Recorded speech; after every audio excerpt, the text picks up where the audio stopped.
안녕하십니까, 레피드입니다. 5월 27일 두산에너빌리티 보도록 하겠습니다. 증시 먼저 보겠습니다. 코스피 1.3% 상승했고요. 코스닥은 1% 상승했습니다. 오늘 코스피 상승하면서 2700선 회복을 하였고요.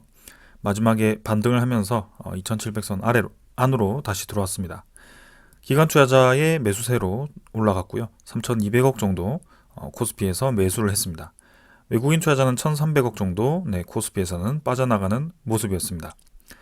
코스닥은 오늘도 1% 가까이 좀 올라갔고요.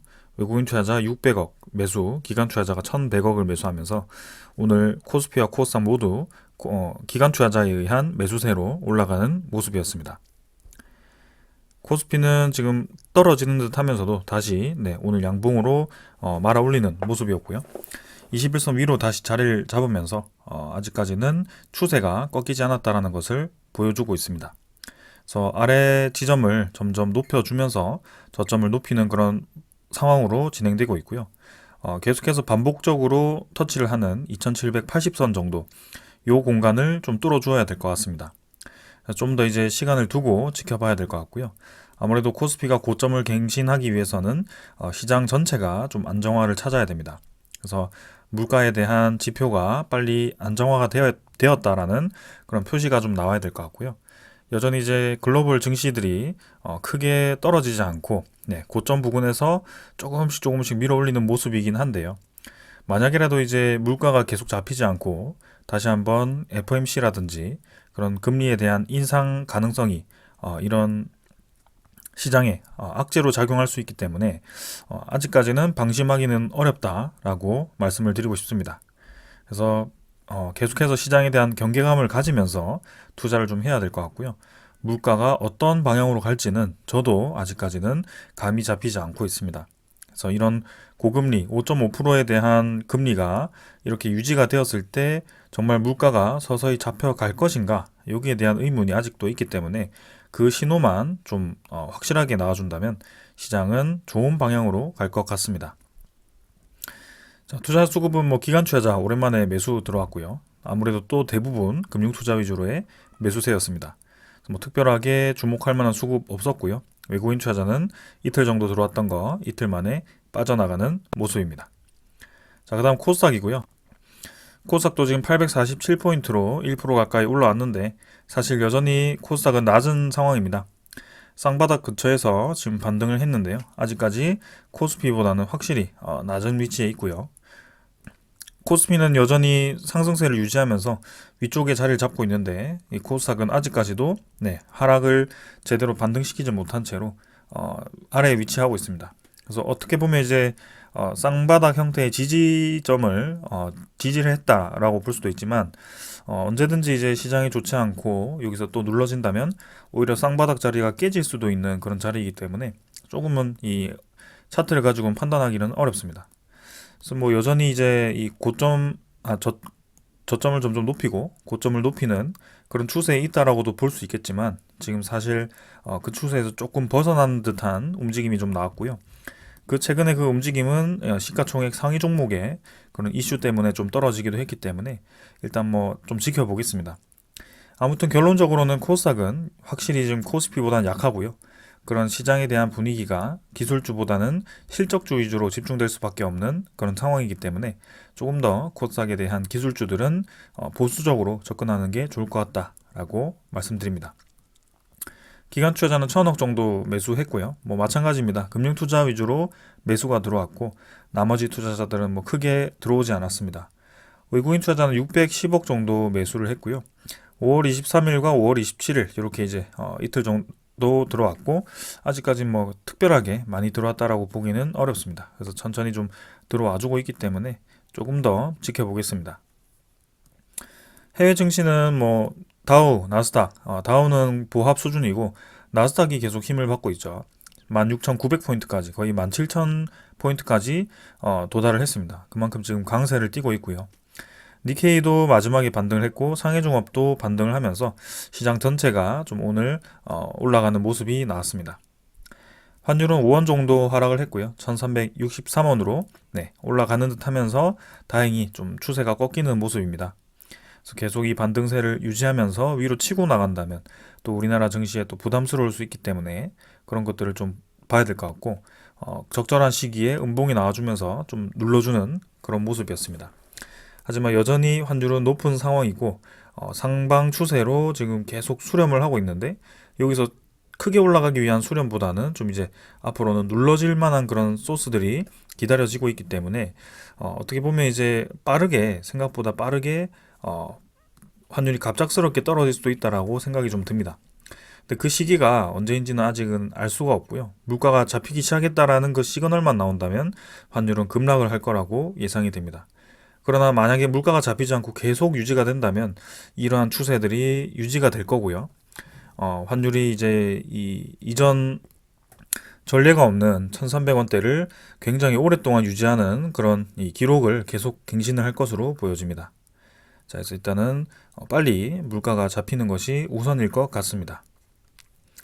그다음 지수 선물이고요. 선물 지표는 미국 증시 보합 수준입니다. 크게 변화 없고 유럽 증시도 마찬가지 오늘은 별로 움직임이 없습니다.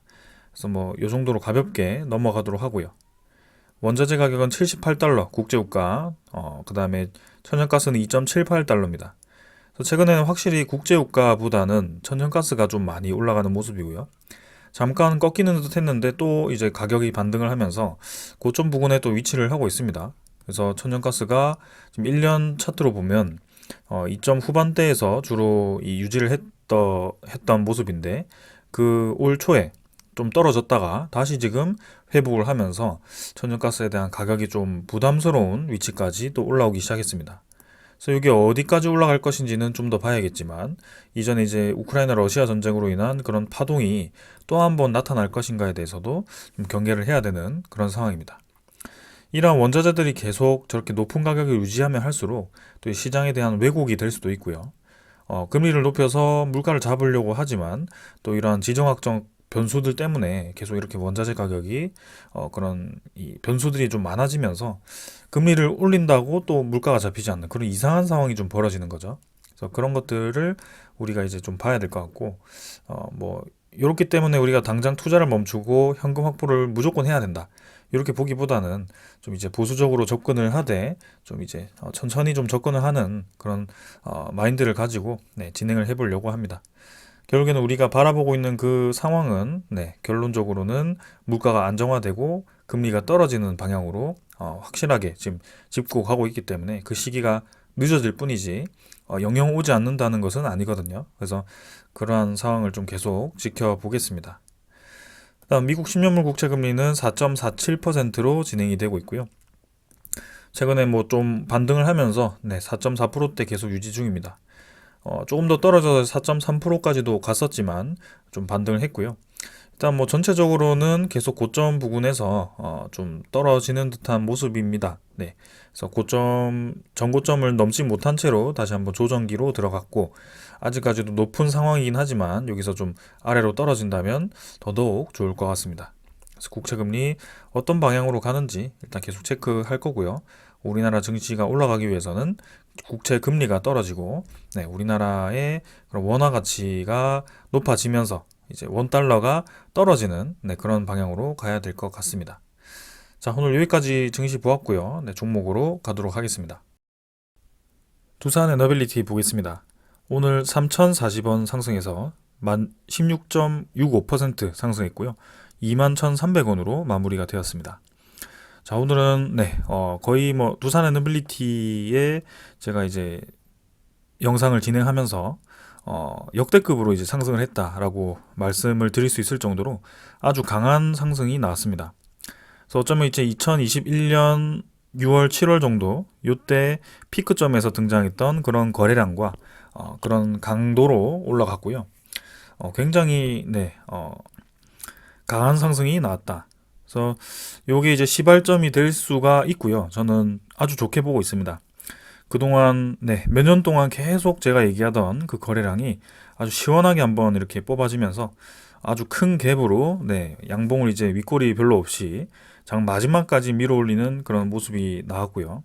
굉장히 좋은 방향으로 진행이 되었습니다. 우리가 이제 이 날만을 기다려왔고, 이 날이 5월 달에 이렇게 등장을 했고, 두산 에너빌리티의 차트 분석보다는 두산 에너빌리티의 기업성을 믿고 그런 시장에 대한 확장성을 보고 우리가 지금까지 왔던 겁니다. 그래서 뭐 이전 차트가 어떻고 이게 중요한 것이 아니었고요. 결국에는 이 시장이 때가 되었을 때 두산 에너빌리티가 호재가 나왔을 때 우리가 그동안 힘들게 버텨오던 그 구간, 계속 갇혀있던 그 지겨운 구간을 이렇게 단 한 번에 뚫고 나가는 모습이 나왔습니다.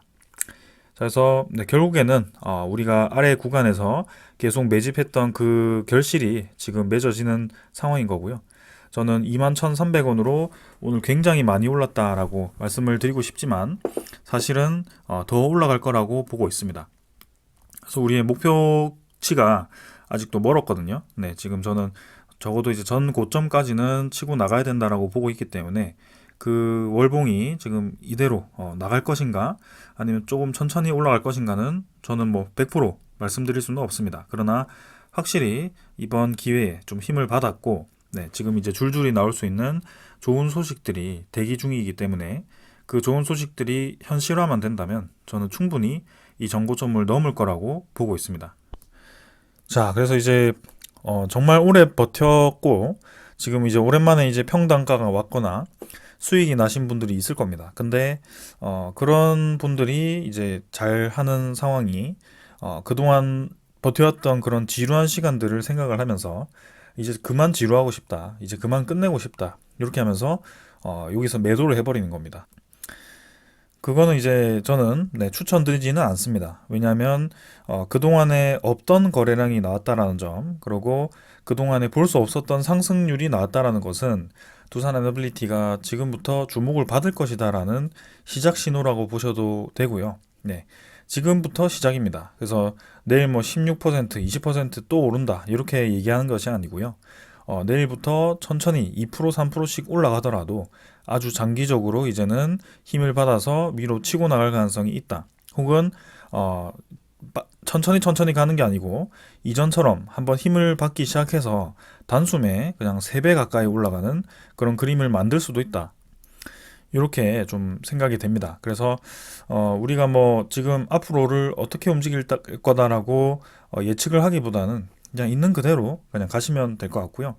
본인에 맞게 이제는 요 정도 됐으면 뭐 팔아도 되겠다 싶으면 뭐 매도하면 되죠. 근데 저는 조금 더 가져가 보시면서 우리가 그동안 제시했던 6월달, 7월달 호재 소식들 그리고 사실은 이제 내년까지도 계속 좋은 상황들이 이어질 거기 때문에 그런 상황들이 보인다면 꾸준히 가져가 보는 것도 좋겠다라는 생각이 듭니다. 그래서 뭐 저는 매도를 추천드리지는 않고 있고요. 지금 끝까지 한번 가볼 생각입니다.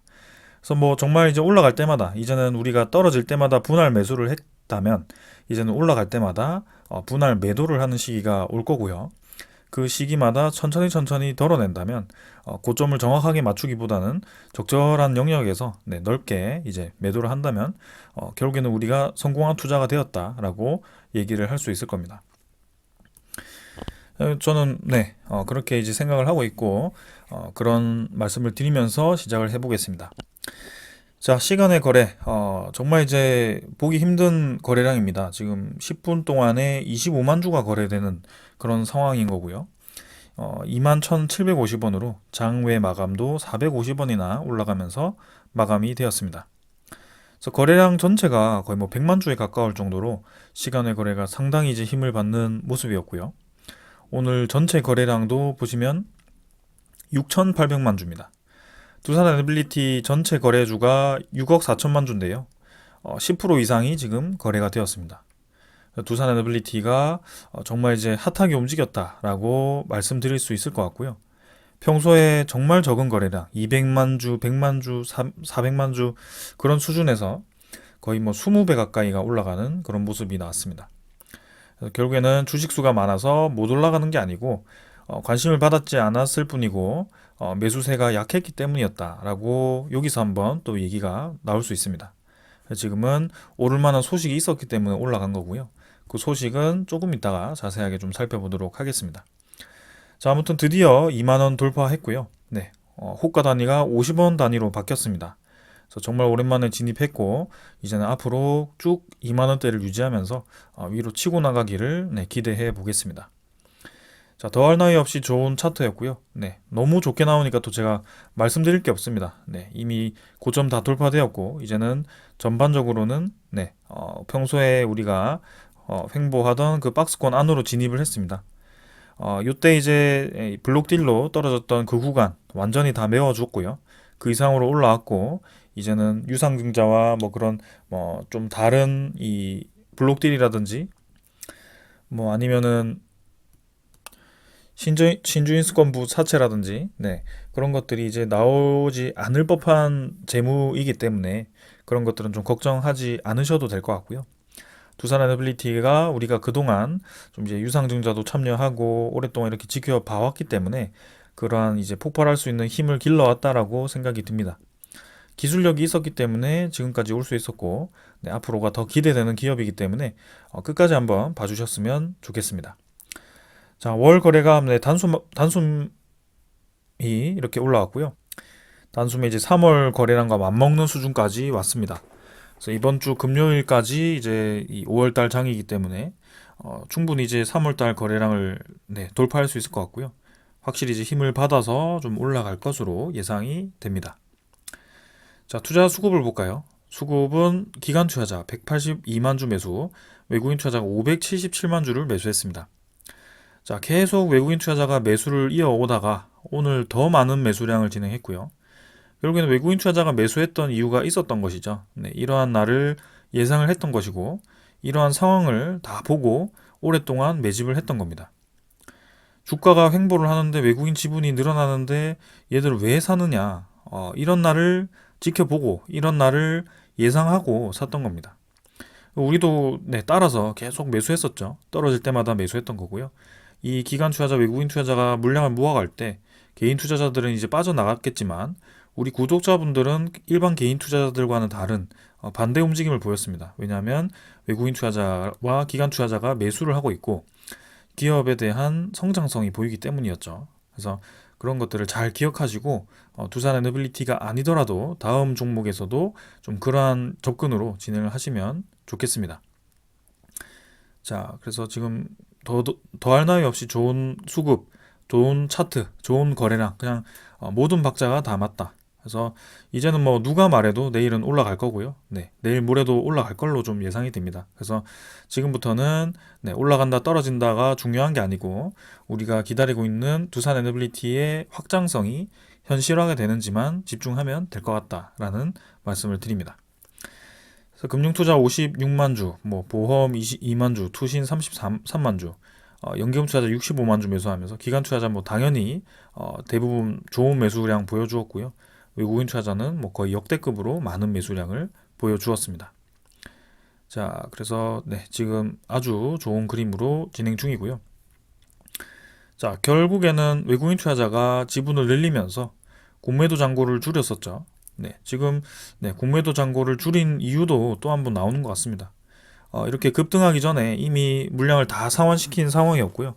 저러한 소식들을 미리 접한 것인가 아니면은 이제는 두산에너빌리티가 좀 올라갈 확률이 높아져서 확률에 베팅을 한 것인가 어떤 이유에서든 간에 지금 이제 공매도 잔고를 급격하게 줄였던 것은 사실입니다. 지금 급등을 했다고 해도 사실 공매도 잔고가 몇백 주 없는 상황이었고요. 몇백만 주 없는 상황이었고 좀 이제 손해를 보더라도 크게 무리 없는 상황입니다. 그래서 공매도 잔고 오늘 더 줄어가지고 190만 주 수준이었는데요. 이제는 별로 중요하지 않은 수치인 것 같습니다. 자, 그 다음 이제 이 두산에너빌리티의 대차 잔고고요. 대차 잔고는 아직 나오진 않았는데요. 계속 이제 줄어들었던 모습이었죠. 그래서 오늘도 대차 거래 보시면은 두산에너빌리티 한 3위 정도인데 뭐 특별하게 많이 늘어나거나 줄어든 수급 없었습니다. 그래서 적절하게 잘 진행되었고 넘어갔다 이렇게 보겠습니다. 자, 그 다음 이제 종목 상세고요. 외국인 추적 물량이 577만 주에서 601만 주, 어제는 109만 주, 그러니까 계속 지금 높게 잡혀 있습니다. 전일과 당일 지금 합쳐가지고 700만 주 가까이 매수했고요. 외국인 보율은 21%, 20% 넘은 지 하루 이틀밖에 되지 않았는데 단숨에 또 1%를 매집을 했습니다. 그래서 계속 이렇게 공격적인 매수가 들어와주고 있고 결국에는 이러한 상황이 현실화가 되었다. 그것을 미리 예측을 했다라고 생각할 수밖에 없습니다. 자, 다이와 50만 주 부랴부랴 매수했고요. JP모건도 12만 주 매수. 모건스탠리는 이미 2달 전부터 한 470만 주 가까이 매수를 했습니다. 그만큼 지금 두산에너빌리티가 올라갈 때가 되었다라는 것을 미리 알기라도 했듯이 이런 식으로 진행이 되었고요. 공매도 잔고 줄었고 대차 잔고 줄었고 외국인 투자자 다 이제 환매수했고 이제 뭐 수급도 좋고 거래량도 좋고 그냥 다 좋은 상황입니다. 이제는 뭐 두산에너빌리티 그냥 보면 당연히 올라갈 종목으로 보이겠죠. 자, 근데 지금까지 이제 차트만 보았다면 요쯤에서 또 내려가겠지라고 생각하신 분들이 많을 겁니다. 근데 그렇게 된다면 결국에는 이러한 양봉은 절대 얻을 수가 없는 상황입니다. 자, 그래서 결국에는 기업성을 보고 투자를 해야 되고요. 그러한 결과가 이렇게 좋은 상황을 만든 것 같습니다. 자, 그러면 오늘 왜 이렇게 많이 올랐느냐? 거기에 대해서 좀 기사를 하나를 보겠습니다. 자, 두산에너빌리티가 미국의 SMR 2조 수주 잭팟 체코와 UAE도 잡나라는 소식이 있는데요. 자, 갑작스럽게 SMR에 대해서 2조 수주를 했다라는 얘기가 나옵니다. 그 내용이 무엇인가 한번 보니 두산에너빌리티가 미국의 최대 소형 모듈 원자로 SMR 설계 업체 뉴스킬 파워가 짓는 350억 달러, 48조 원 규모의 SMR 건설 프로젝트의 원자로, 증기 발생기, 튜브 등 설비를 납품한다라는 얘기가 어젯밤에 갑작스럽게 나왔습니다. 그래서 뉴스케일 파워는 정보기술 인프라 기업, IT 인프라 기업 스탠다드 파워에 2029년부터 SMR 24기를 공급하기로 했고 세부 사안을 조율 중이다라는 얘기가 나왔습니다. 이 SMR 24기가 한 기당 뭐 수십 메가와트급에서 6기에서 480 메가와트급을 4기를 짓는다라고 저는 생각을 했는데 오히려 이제 그게 아닌 것 같고 금액이 50조에 달하려고 한다면 480 메가와트급 자체를 24기를 지어야 된다. 그러니까 6기 곱하기 24기를 짓는 게 아닌가라는 생각이 좀 들고요. 어쨌든 간에 지금 스탠다드 파워라는 이 이슈는 이미 오래전부터 나왔던 이슈입니다. 그래서 이게 현실화 될 수 있냐 없느냐 이런 얘기들이 계속 오가면서 공매도 리포트에 나왔었고 뉴스케일 파워 주가가 올랐다가 떨어졌다가 계속 반복하는 그런 상황이었습니다. 근데 이번에 그 이제 소식이 이제 거의 구체적으로 나왔고 세부 사안을 조율 중인 것은 거의 뭐 공급하기로 했다라고 보셔도 되는 거죠. 그래서 거기에 이제 공급하는 물량이 이번에 2조 원 이상이라고 예상이 되고 24기, 지금 24기이기 때문에 사실 요 중에 한 3기 정도만 해도 두산에너빌리티가 2조거든요. 근데 그게 2조 곱하기 8번입니다. 그러니까 두산에너빌리티 입장에서는 주기기를 거의 16조 가까이 납품할 수 있다라는 그런 좀 생각이 드는데 여기 제가 제대로 생각하고 있는지는 알 수가 없습니다. 근데 이게 맞다면 두산에너빌리티는 정말 큰 수주를 했다라고 볼 수가 있고요. 이 SMR로 이미 우리가 기대하고 있는 그런 대형 수주를 넘어섰다라고 예상이 됩니다. 엄청난 수주를 한 거고요. 지금 SMR 공장을 더 증가를 시켜야 되는 뭐 그런 상황이 아닐까 이런 예상까지도 됩니다. 자, 근데 거기서 끝이 아니죠. SMR 하나로 이렇게 올랐는데 자, 내일부터 해서 28일, 29일 이틀간 UAE 대통령이 방한을 하게 됩니다. 여기서 이 바라카 원전 5에서 8호기를 또 이제 올해 선정을 할 건데요. 그건 이제 사업자 선정까지 하고 올해 착공까지 할 예정입니다. 그래서 사업자 선정이 늦어도 이제는 한 4개월, 5개월 안에는 결정되지 않을까라는 그런 생각이고 UAE가 사실 뭐 1호기에서 4호기에 우리 역량을 보았고 운용도 잘 되고 상업운전도 제대로 되고 그리고 우리나라를 제외한 다른 국가들의 이 원자력 발전에 대한 운용 능력과 그런 이제 가격 그리고 납기를 보았을 때는 우리나라가 아직까지도 1위라는 거죠. 중국과 러시아를 제외하면. 그래서 그럼 당연히 또 우리나라를 선택하지 않을까라는 저는 생각이고요. 그게 뭐 겉에 형식상으로는 경쟁자를 붙여서 최종 사업자를 선정한다고 되었지만 우리나라에 상당히 이제 유리한 상황으로 갈 거라고 저는 보고 있습니다. 그리고 이제 체코 원전도 7월 달에 발표가 될 건데요. 프랑스가 이제 분분히 노력을 하고 있긴 하지만 결국에는 가격 앞에는 장사가 없다라고 저는 생각이 듭니다. 체코가 이제 좀 여유가 있고 그리고 이 원자력 발전에 투자한 거 외에 다른 산업도 이제 뭐 좀 뒤에 투자를 해도 되면 사실 비싼 거 사서 네, 프랑스와 뭐 우정을 나누고 뭐 그런 거 좋습니다. 근데 지금 이제 상황이 에너지에 대한 투자를 하는 이유가 뭐죠? 에너지 이외에 자동차 산업, 반도체 산업, 그런 이제 최첨단 산업을 같이 필요로 하기 때문이죠. 그래서 에너지 하나에다가 뭐 수십조를 부어가지고 네, 지금 원자력 발전을 지은들 그거를 사용할 만한 이 산업 자체를 형성하기 위해서는 또 다른 큰 돈이 들어가게 되는데요. 그게 사실 결국에는 가격입니다. 그래서 에너지에서 10조 아끼면 네, 그 10조로 다른 투자를 할 수 있기 때문에 사실상 이제 프랑스와 우리나라 비교하면 네, 가격이 너무나도 차이 나죠. 그래서 한 10% 차이 난다. 그래도 수조원인데 뭐 그 정도는 이제 프랑스에서도 조금 비벼볼 만하다라고 좀 생각이 들지만 30%는 좀 많이 차이 나죠. 오히려 이제 50%까지도 차이 난다라는 소리가 있기 때문에 당연히 저는 한국이 유리하다라고 보고 있습니다. 그래도 이제 체코 총리가 어떤 결정을 할지는 우리는 아무도 알 수 없기 때문에 좀 보수적으로 얘기를 드리는 거긴 하지만 단순히 가격만 싸다고 끝나는 게 아니죠. 우리나라 두산에너빌리티 회장과 뭐 대우건설 회장이 직접 가가지고 이제는 체코 수주하면 그냥 거기 있는 스코다 파워든 뭐 대우건설 협력업체든 투자 크게 하겠다. 생산기지 만들겠다. 그리고 기술 이전까지 하겠다라고 다 얘기를 한 겁니다. 체코 입장에서는 당연히 좋죠. 돈도 싸지, 거기 자국 내 이제 기술 이전도 하지, 생산 기지도 생기지. 그러니까 유럽에서 이제 그거 만들어가지고 터빈 만들어가지고 유럽 국가에 유럽 각국에다가 납품을 하면 체코의 경제 활성화도 되고요. 어떻게 보면 이제 이 앞으로 에너지 산업이 지금 체코 중심으로 돌아갈 수도 있습니다. 그러한 장기적인 것들을 본다면 당연히 저는 체코가 우리나라를 선택할 거라고 보는데요.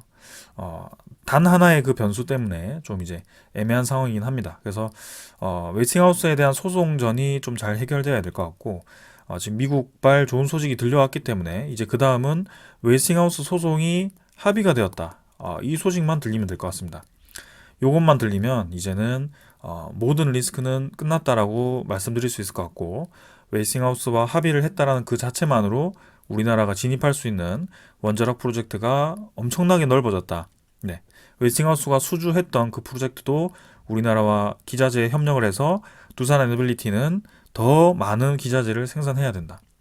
이제는 캐파가 부족하지 않을까 싶을 정도로 시장이 커졌기 때문에 굉장히 좋은 상황인 것 같습니다. 자, 그리고 이제 AI 시대가 계속 강조되고 있습니다. 네, 시간이 하루가 지나면 지날수록 AI에 대한 발전량이 늘어나고 있고, 그 늘어날 수밖에 없는 것은 뭐 챗 GPT라든지, 네, 구글의 제미나이라든지, 아니면 뭐 다른 기업들 개발하고 있는 뭐 중국 기업이라든지, 아니면 뭐 우리나라도 개발하고 있고요. 그런 많은 종류의 AI를 개발하기 위해서는 각각의 데이터 센터들이 필요합니다. 근데 그 데이터 센터에 대한 수급이 지금 우리 예상보다 점점 높아지고 있다는 것이 지금의 현실이고요.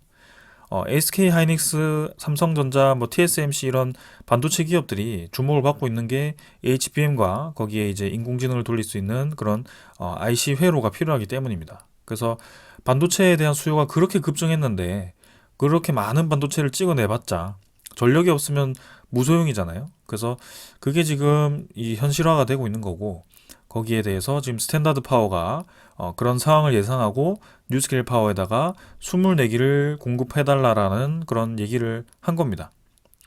그러니까 엄청난 시장이 온 거죠, 정말. 네, 그래서 지금 두산 에너빌리티도 지금 대형 원전, 소형 모듈 원전 모두 다 지금 시장이 커진 상황이고 지금 보시면은 27일 국제에너지기구 IEA는 2026년 글로벌 데이터 센터 전력 수요가 2022년의 2배 수준인 1050테라와트시까지 증가할 것으로 분석이 되었다. 그래서 데이터 소요의 이 비중이 전체 전력 사용량 중에 2%밖에 안 됐었는데 2022년에는 2026년에는 4.4%가 되고 2030년에는 10.2%로 약 5배 늘어날 전망이다. 그래서 전기 먹는 하마라고 불리는 그 정도로 지금 데이터 센터에 대한 전력 소비 비중이 전체에 대비해서 엄청나게 커지고 있다라고 보시면 됩니다. 근데 그걸 이제 얼마나 전력이 필요한지 환산을 좀 해봤더니 총 49,397메가와트가 필요하고, 여기서 원자력 발전 1000메가와트급이라고 한다면 53개가 필요하다. 왜 원자력 발전으로 했느냐? 데이터 센터는 24시간 돌아가야 되고, 재생에너지 같은 경우는 24시간 돌아가는 이 에너지가 어떻게 보면 양수 발전이라든지 수력 발전, 이것을 제외하고는 거의 없다라고 볼 수밖에 없습니다.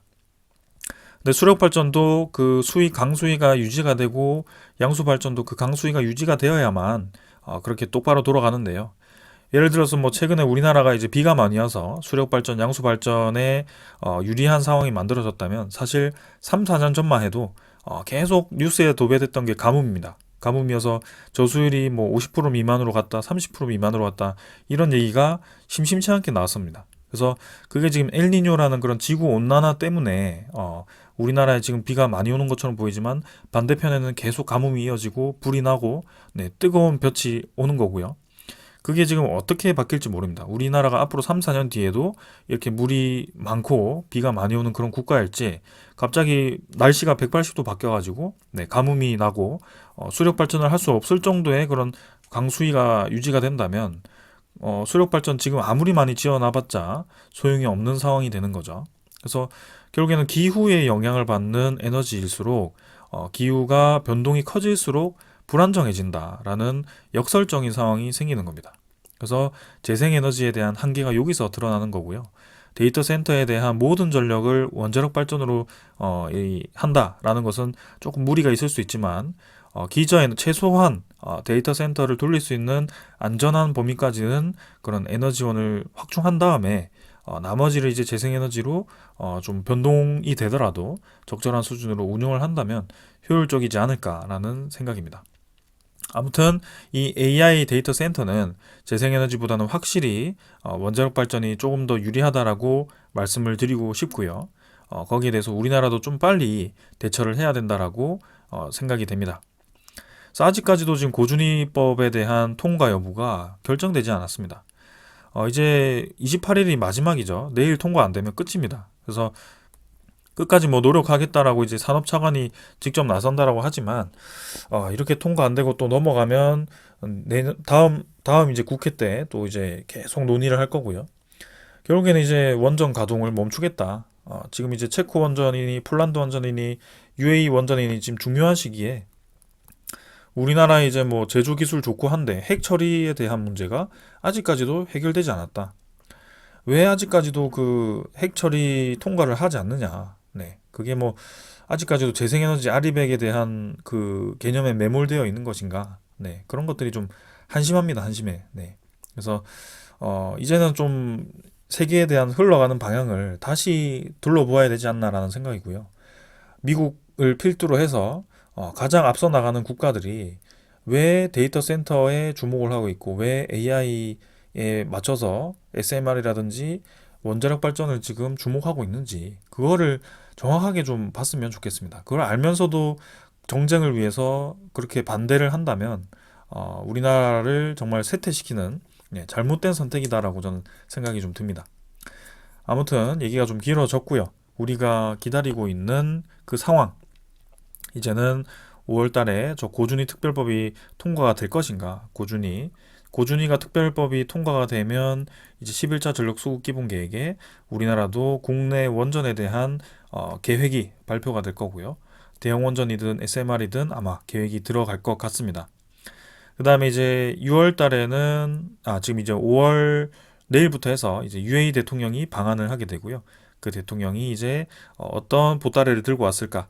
수주 결정했다. 뭐 이런 건 아니겠지만 그래도 우리나라에 유리한 정도는 얘기해주지 않을까. 그리고 이제 6월 달에는 둘째 주 정도에 이제 영국 이 대표단이 와서 원전을 탐방하고요. 그 원전 협력에 대한 얘기를 할 겁니다. 그래서 이미 이제 월파 그 부지가 선정이 되었고, 우리나라가 웨스팅하우스와 이제 2파전을 할 수도 있는데 결국에는 협력을 한다면 우리나라에 유리한 상황이다. 그리고 7월에는 이제 체코 원전이고요. 그러한 줄줄이 이제 소식이 있는 것들을 다 이제 우리가 다 수주를 했다. 저는 이제 두산 에너빌리티 지금 현재 가격보다 훨씬 올라갈 거라고 보고 있고요. 3만 원이 아니고 뭐 4만 원까지도 뭐 갈 수 있을 거라고 봅니다. 지금에서야 뭐 얼마까지 간다 이거 예상하는 거 아무 소용 없습니다. 그래서 지금은 어디까지 갈지 아무도 모른다라고 하는 게 정확할 것 같고요. 결국에는 두산 에너빌리티가 얼마나 수주하는지, 그리고 그 프로젝트를 땀으로써 그 다음 프로젝트가 계속 이어지는 그 현재 시장이 유지가 되는지, 그게 유지가 된다면 뭐 계속 올라가겠죠. 그래서 이전에 두산 에너빌리티의 전성기를 생각을 한다면 네, 뭐 한 달 만에 이렇게 쭉 다 올라간 게 아니고요. 몇 년에 걸쳐서 서서히 올라갔던 그런 상황이 있기 때문에 이런 것들을 좀 생각해야 되고요. 그리고 이때는 또 이제 글로벌 증시도 좋았고 우리나라 증시가 폭등을 할 때였기 때문에 증시에 대한 분위기도 같이 살펴보는 것이 좋을 것 같습니다. 그래서 금리가 떨어지고 물가가 잡히는 그 방향이 가는지 체크를 하면서 투자를 하면 되겠고요. 네, 지금처럼 진행해 보겠습니다. 자, 오늘 엄청난 상승으로 네, 기분이 좋긴 하지만 우리가 뭐 섣불리 판단하기는 아직 어렵습니다. 그래서 지금까지 기다렸던 만큼 천천히 그냥 앞으로도 기다리겠다라는 마인드로 좀 가보면 더 편해지지 않을까라는 생각이고요. 앞으로도 더 많은 상승이 예상되기 때문에 시장만 따라와 준다면, 그리고 우리가 생각했던 그 중요한 이벤트들이 현실화만 된다면, 네, 결국에는 올해는 정말 이제 성공 투자로 끝낼 것 같습니다. 자, 오늘 여기까지 하고 마무리하고요. 내일 시장에서 뵙도록 하겠습니다. 감사합니다.